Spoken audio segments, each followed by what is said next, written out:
은혜 아침에 오신 성도 여러분 평안하십니까? 오늘은 시편 101편 말씀으로 하나님의 은혜를 묵상하도록 하겠습니다. 101편 말씀은 다윗의 시이죠. 다윗이 통치를 시작한 초기에 쓴 그런 시 같은데요. 완전한 길로 행하겠다는 다윗의 결심과 그리고 하나님의 통치 방식, 하나님의 정신으로 의롭게 나라를 다스리겠다는 왕으로서의 맹세를 담고 있는 그런 내용입니다. 내가 인자와 공의를 찬송하겠나이다. 여호와여 내가 주께 찬양하리이다. 시편에 계속해서 등장하는 것은 인자와 공의죠. 하나님의 통치의 가장 중요한 두 가지 특징이 바로 인자와 공의인데요. 하나님의 그 고귀한 속성들이 바로 인자와 공의이기 때문입니다. 하나님께서 정의롭지 못하시다면, 공의롭지 못하시다면 이 우주는 존재하지 못할 것이죠. 그리고 하나님께서 인자하시지 않으시다면, 자비롭고 친절하시고 사랑 많으시지 않으시다면 죄인은 살 수 없을 것입니다. 다윗은 자기 자신도 하나님의 그 통치 원리를 따라서 그대로 모방해서 자신의 그 왕국을 다스리고 싶은 그런 염원으로 이 두 가지 주제를 노래로 삼고 있죠. 그래서 찬송하겠나이다 이렇게 노래하고 있죠. 이것은 그렇게 되기를 기도하겠나이다. 늘 인자와 공의를 묵상하면서 통치하겠나이다. 이렇게 말하는 것과 마찬가지입니다. 하나님의 이 인자와 공의는 하나님께서 다윗 왕을 대해 오신 그 하나님의 뜻에서 잘 나타나고 있습니다. 다윗이 왕으로 임명된 후로 다윗은 한편으로는 많은 책망과 공고를 받게 되었죠. 그런데 또 다른 한편으로는 다윗에게 행하신 그 많은 놀라운 구원과 은혜를 경험하게 되었던 것입니다. 그래서 다윗은 이러한 것들로 인해서 하나님께 찬양하겠다는 것을 고백하고 있는 것이죠. 바로 우리에게 향하신 하나님의 그 인자와 공의는 우리를 이끌어가는 쌍두마차나 마찬가지입니다. 어느 것 하나라도 부족하면 안 되죠. 하나님의 백성들에 대한 그 하나님의 뜻은 인자, 자비로움과 공의, 심판입니다. 하나님은 하나님의 그 자비와 하나님의 그 공의, 심판을 동시에 가지고 계십니다. 그래서 하나님께서는 모든 피조물들에게 동일한 이 속성을 드러내 보이십니다. 봄철의 단비와 함께 역시 뜨거운 햇볕도 같이 주십니다. 그래야지 모든 동식물이 살아나갈 수 있는 것이죠. 이것은 다윗과 그의 가족에게도 그랬죠. 다윗이 통치하는 이 이스라엘에게 하나님은 언약궤의 귀환을 통해서 하나님의 인자하심을 보여주셨습니다. 그리고 동시에 우사의 죽음이라는 그 공의의 심판도 동시에 나타나고 있죠. 그리고 하나님의 뜻으로 우리에게 하나님의 그 인자와 하나님의 그 공의를 합해서 역사하실 때 하나님께 이 두 가지로 인하여 노래하는 것은 우리의 의무이기도 합니다. 우리는 하나님의 인자하심과 하나님의 공의로 인해서 적절하게 감동이 되고 하나님께 합당한 찬양을 올려드려야 하는 것이죠. 이 시편 101편 1절 말씀은 갈대아 성경 의역판에는 이렇게 기록되어 있습니다. 당신께서 나에게 어떠한 심판을 내리신다 하더라도 나는 모든 것에 대하여 찬송을 부르겠나이다. 아마 이 말씀을 듣는 많은 분들도 이러한 동일한 마음을 가지고 계실 것입니다. 그런데 들으는 하나님의 자비와 하나님의 사랑은 원하지만 하나님의 공의는 원하지 않고 하나님의 심판은 원하지 않은 경우를 종종 보게 됩니다. 하나님의 백성에 있어서 하나님의 자비와 하나님의 공의는 절대적으로 필요한 것입니다. 우리의 외적인 조건이 기쁘든지 슬프든지 간에 우리는 하나님께 영광을 돌리고 찬양을 해야 합니다. 기쁜 일이 있을 때는 찬양하고 슬픈 일이 있을 때는 불평불만을 해야 하는 것이 아닙니다. 순조로운 상황의 웃음이거나 괴롭고 힘든 상황의 눈물도 우리의 마음을 거룩한 노래를 위한 찬양을 떠나게 해서는 결코 안 됩니다. 참 그리스도인은 언제나 어느 때나 하나님께 감사와 찬양을 할 것입니다. 그리고 다윗이 이렇게 인자와 공의를 찬송하겠다고 고백하고 있는 것은 역시 하나님의 그 인자와 공의를 자신도 담고 싶어하는, 그렇게 갖고 싶어하는 그러한 마음인 것입니다. 다윗은 자비롭고 공평하고 현명하게 되기를 그렇게 하나님께 약속하고 있는 것입니다. 왜냐하면 심판은 종종 자유를 가져다 주기 때문입니다. 공평하게 행하는 것과 인자를 사랑하는 것은 우리의 의무이고 핵심입니다. 우리 가정의 자비와 가정의 불행은 모두 가정의 신앙을 불러일으킵니다. 다윗은 이 인자와 공의를 자기 마음속에 잘 간직하고 다른 사람들에게 더욱 잘 전하고 자기의 후손들에게도 자기 후계자들에게도 이러한 모범을 보이기 위해서 자기 가족에게 보존하겠다고 고백하고 있는 것이죠. 그래서 하나님은 다윗을 매우 사랑했습니다. 그가 흠이 없어서가 아니라 그의 이러한 하나님의 성품을 담고자 하는 이 마음을, 하나님의 길을 걷길 원하는 이 마음을 주님께서 사랑하신 것입니다. 그래서 우리가 하나님의 인자와 공의를 담는다는 것은 하나님의 그 사랑을, 하나님의 그 약속 있는 사랑을 받고 하나님의 그 정의로운 판단을 가진다는 것이죠. 이것은 하나님과의 관계입니다. 하나님께 사랑은 받고 싶은데 책망은 받고 싶지 않고, 하나님께 은혜를 받고 싶은데 고통은 당하고 싶지 않은 것은 이기적인 마음이죠. 그런 마음이 있을 때는 하나님과의 관계가 깨어집니다. 역시 사람과의 관계도 마찬가지입니다. 사랑은 받고 싶은데 주고 싶진 않고 언제나 내 마음을 알아주길 원하지만 나를 책망하는 것은 미워하는 마음, 그것은 이기심이고 하나님과의 관계가 끊어지듯이 사람과의 관계도 끊어지는 길입니다. 그러나 다윗은 이렇게 2절에 고백하고 있습니다. 내가 완전한 길에 주의하오리니 주께서 언제나 내게 임하시겠나이까. 내가 완전한 마음으로 내 집안에서 행하리이다. 여기 보면 내가 완전한 길에 주의하겠다고 고백하고 있습니다. 이 길은 데레크이죠. 길이라는 뜻이 있는데 역시 태도와 방식이라는 의미입니다. 완전한 길이라는 것은 하나님의 길이죠. 우리가 예수 그리스도를 따르는 길이죠. 이 길은 그분의 방식, 그분의 태도에 주의하겠다는 것입니다. 우리가 예수 그리스도의 태도와 예수 그리스도의 방식과 예수 그리스도의 길을 걸을 때 우리는 그것을 완전한 길이라고 합니다. 그리고 보면 내가 완전한 마음으로 내 집안에서 행하리이다 이렇게 고백하고 있죠. 이 마음은 정신을 말합니다. 의지를 말합니다. 내 뜻, 내 정신, 내 마음을 내가 완전한 마음으로 내 집안에서 행하겠다. 내 집안에서 완전하게 걷겠다 이런 뜻입니다. 그런데 어떻게 그것이 가능한 것인가? 죄인인 사람이 어찌 완전한 길을 갈 수 있을 것인가? 그것은 절대 불가능하죠. 그렇지만 다윗의 고백은 분명하게 그 길이 있다는 것을 말하고 있습니다. 주께서 언제나 내게 임하시겠나이까? 주께서 내 마음에 임하시면 모든 것이 가능하다는 고백이죠. 다윗은 그것을 간절히 소원하고 있습니다. 다윗은 어떠한 정신과 어떠한 방식으로 살기를 소원하고 있습니까? 오, 주께서 언제나 내게 임하시겠나이까? 여기에 아주 좋은 기도의 본이 있습니다.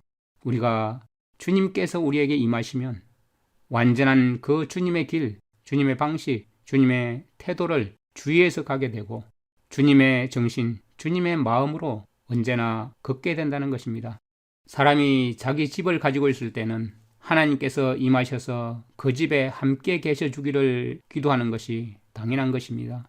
그리고 완전한 길, 완전한 마음으로 행하는 자들은 하나님의 임재를 기대할 수 있는 것입니다.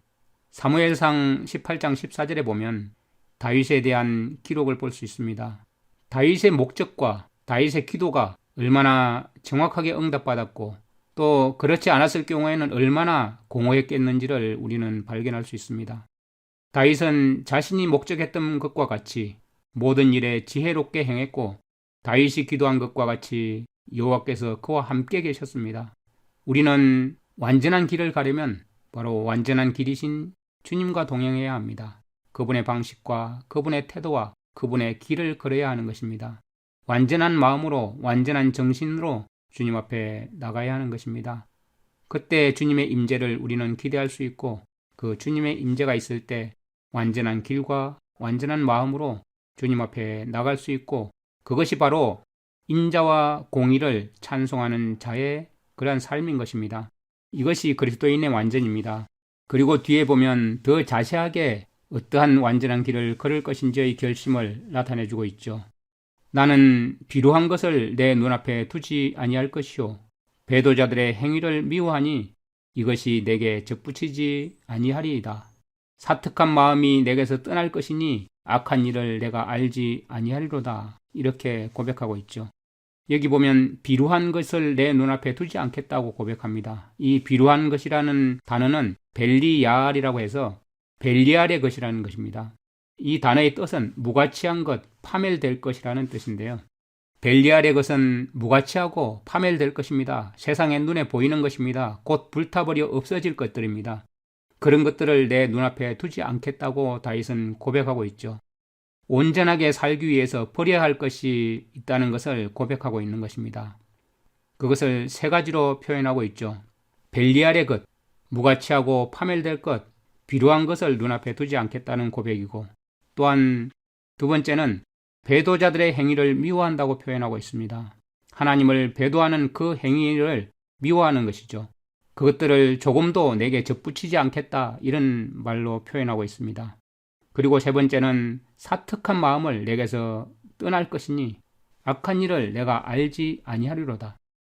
사특한 마음, 구부러지고 삐뚤어진 마음, 하나님 말씀을 그대로 받아들이지 않고 구부러지고 삐뚤한 마음으로 개인적인 삐뚤어진 성격을 가지고 살지 않겠다, 이런 것입니다. 그렇게 일을 하면 일을 하는 것이 아니라 하나님의 일을 거르치게 되겠죠. 이것은 통치자로서도 마찬가지고 우리가 공직 생활에서도 마찬가지고 교회 생활에서도 마찬가지고 인간과의 관계에서도 마찬가지입니다. 그리고 5절부터 7절까지 내용을 보면 다윗이 끊어버리고 싶은 종류의 사람들이 있습니다. 세 종류의 사람들이 있죠. 우리는 세상을 살아가다 보면 어느 곳에나 필요한 사람이 있고 어느 곳에도 필요 없다는 말을 듣는 사람이 있겠죠.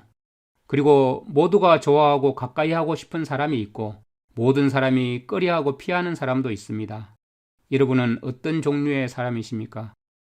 5절에 보면 그 이웃을 극히 허는 자를 내가 멸할 것이요. 이웃에 대해서 비밀리에 사사로이 은근히 허는 자가 있습니다. 하는 말마다 허는 말만 하고 세워주는 말을 격려하는 말을 하지 않습니다. 이러한 자를 다윗은 용납하지 않겠다, 이렇게 표현하고 있습니다. 이웃을 중상하는 자, 은근히 허는 자, 왕의 눈에 들기 위해서 은근히 다른 사람을 깎아내리면서 아부하는 사람, 이런 사람이 자신의 곁에 있으면 그 나라는 망하게 되겠죠. 이런 사람이 교회에 있으면 교회가 분열되게 됩니다. 이러한 사람이 친구들 간에 있으면 친구들이 나눠지게 됩니다. 이러한 사람이 가정에 있으면 가정이 파괴되게 됩니다. 그런 자를 다윗은 용납하지 않기로 결심하고 있습니다. 특히나 왕으로서는 더욱 그러하겠죠. 그리고 눈이 높고 마음이 교만한 자를 내가 용납하지 아니하리로다. 눈이 높고 마음이 교만한 자, 욕심이 많고 탐욕스럽게 가득 찬 사람은 스스로를 높이게 되죠. 그런 사람은 용납하지 않겠다라고 표현하고 있습니다. 그리고 7절에 보면 거짓 행하는 자가 내 집안에 거하지 못하며 거짓말하는 자가 내 목전에 서지 못하리이다.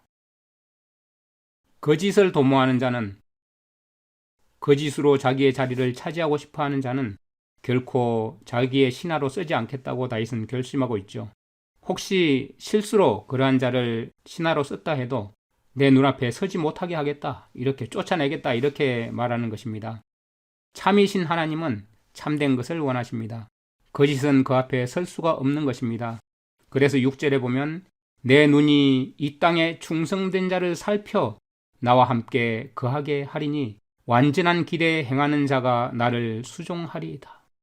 다윗은 왕으로서 자신이 선택한 신하의 자격은 어떤 고상한 가문 출신이나 재력이 있거나 재능이 좋거나 업적이 뛰어나거나 아첨하는 입술을 갖고 있거나 비굴할 정도로 고분고분한 사람이 아니라 변함없는 충성심을 가진 그런 사람을 기용하겠다는 것입니다.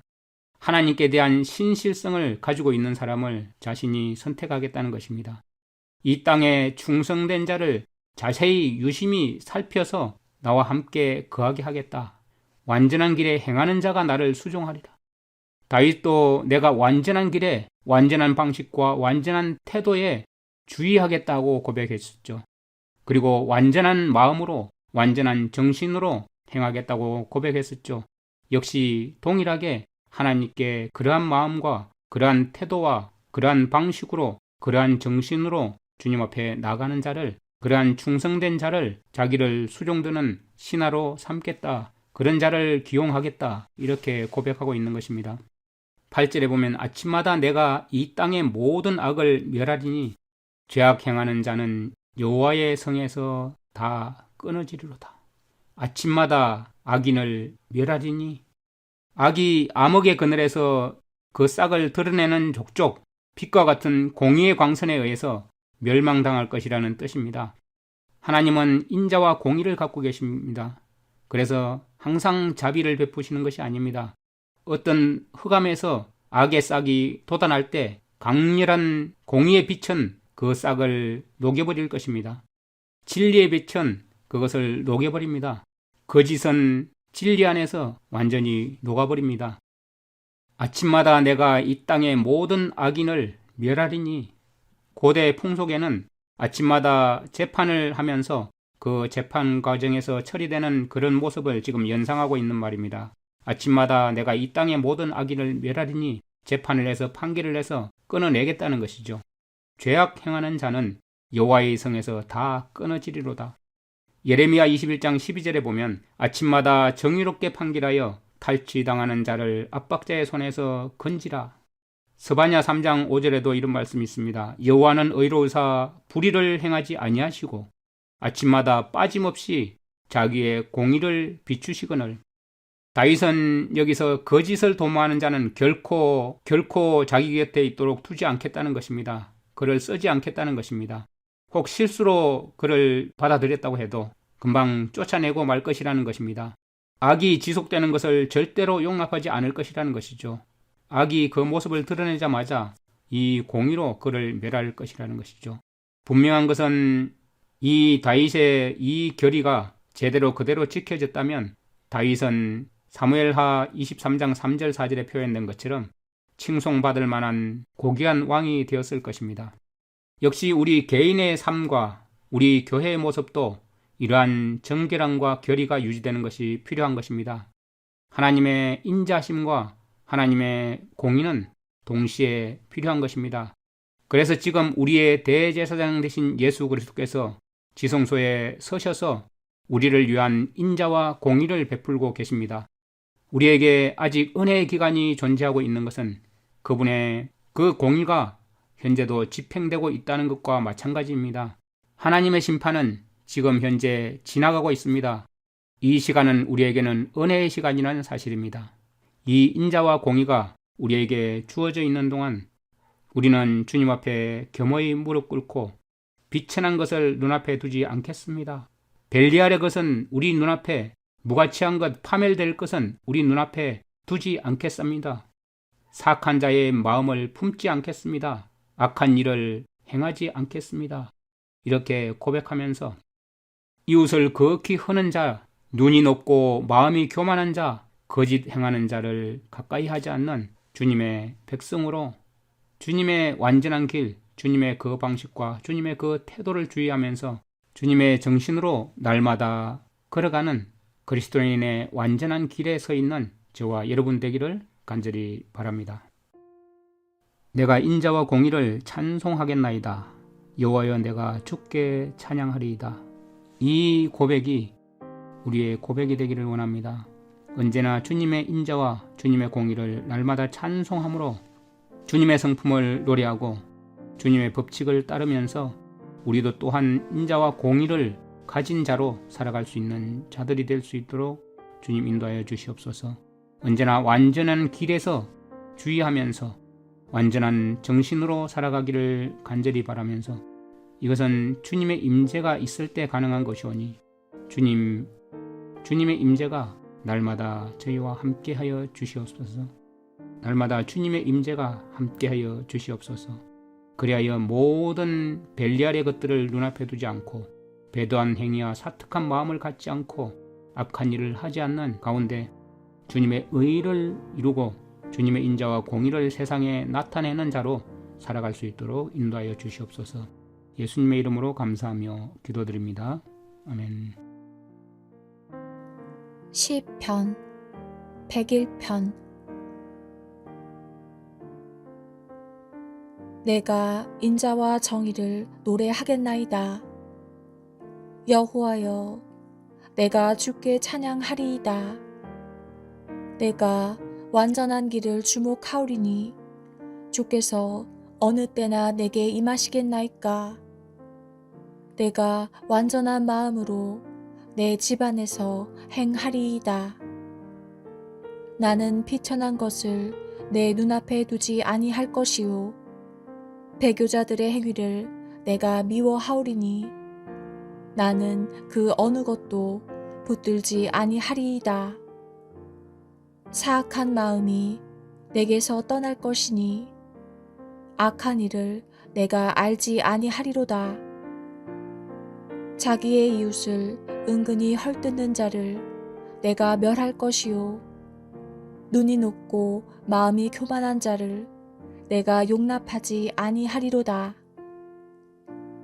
내 눈이 이 땅에 충성된 자를 살펴 나와 함께 살게 하리니 완전한 길에 행하는 자가 나를 따르리로다. 거짓을 행하는 자는 내 집안에 거주하지 못하며 거짓말하는 자는 내 목전에 서지 못하리로다. 아침마다 내가 이 땅의 모든 악인을 멸하리니 악을 행하는 자는 여호와의 성에서 다 끊어지리로다.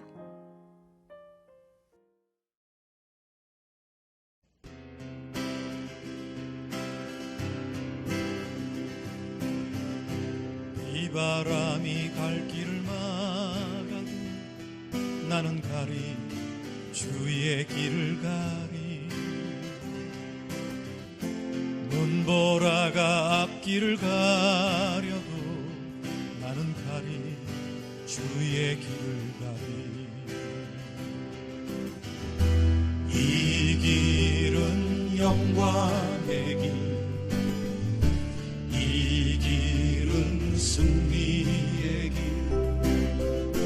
나를 구원하신 주님이 십자가 지고 가신 길 나는 가리라 주의 길을 가리라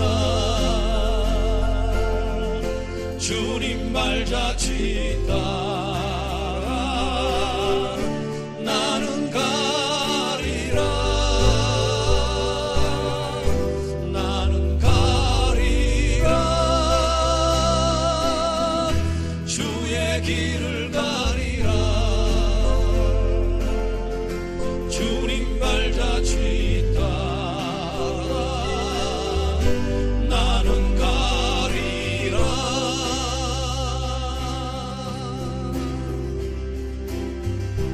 험한 파도 앞길을 막아도 나는 가리 주의 길을 가리 모진 바람 앞길을 가려도 나는 가리 주의 길을 가리 이 길은 고난의 길 이 길은 생명의 길 나를 구원하신 주님이 십자가 지고 가신 길 나는 가리라 주의 길을 가리라 주님 발자취 따라 나는 가리라 나는 가리라 주의 길을 가리라 주님 발자취 따라